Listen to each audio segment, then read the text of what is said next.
parlons de deux rues, la rue Vavin et la rue Bréa. Alors vous connaissez certainement pas ces deux rues si vous n'êtes pas parisien, d'ailleurs si vous l'êtes, pas garanti non plus que vous les connaissiez, mais dans ce quartier se joue quelque chose de crucial en ce moment. Ce quartier, qui je le rappelle, est l'un des plus chers de Paris. Cet arrondissement déjà est le plus cher de Paris en termes d'immobilier. On parle de 15 à 20 000 euros du mètre carré.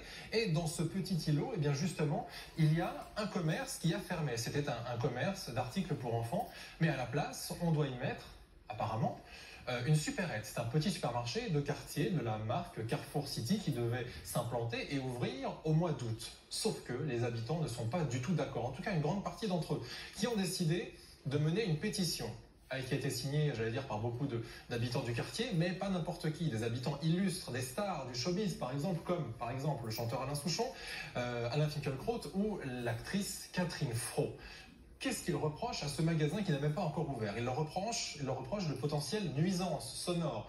Il leur reproche également une mise en danger de leur vie de quartier. Ils craignent des problèmes d'insécurité.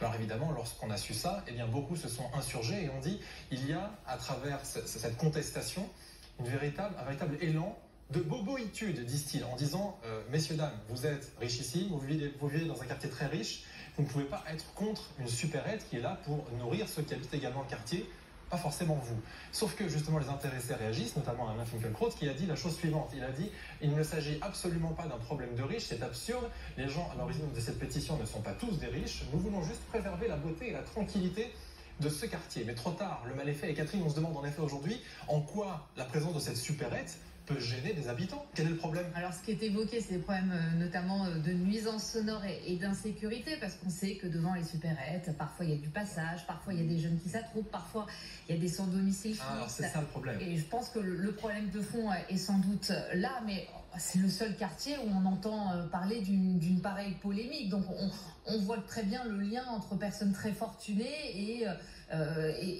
cette histoire qui paraît complètement aberrante. Ça donne l'impression d'une déconnexion totale de personnes qui habitent sur leur nuage, qui ne se rendent pas compte que dans d'autres régions de France, on a justement du mal à avoir des commerces de proximité. Donc c'est vrai que c'est absolument délirant. Ça porte un nom d'ailleurs, Valentin.